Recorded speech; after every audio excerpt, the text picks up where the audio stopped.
দীর্ঘ ২০ বছর পরে রংপুরে আসছেন তারেক রহমান, এমন প্রত্যাশায় বিএনপি নেতাকর্মীদের মাঝে প্রাণের সঞ্চার হয়েছে এবং নেতাকর্মীরা বিভিন্ন জায়গা থেকে এসেছেন।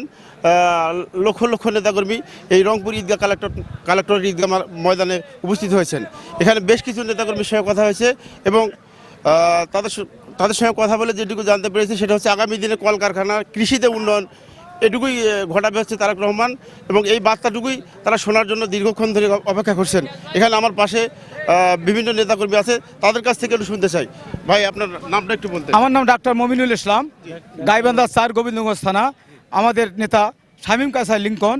আমরা ধানের শীষ মার্কা প্রতীকে তাকে সবাই ভোট দেব ইনশাআল্লাহ। তারেক রহমানের কাছে আপনাদের প্রত্যাশা কি? আমাদের আগামী দিনে তারেক রহমানের কাছে দেশ গড়ার প্রত্যাশা এবং ভালো চাই আমরা দেশের জন্য।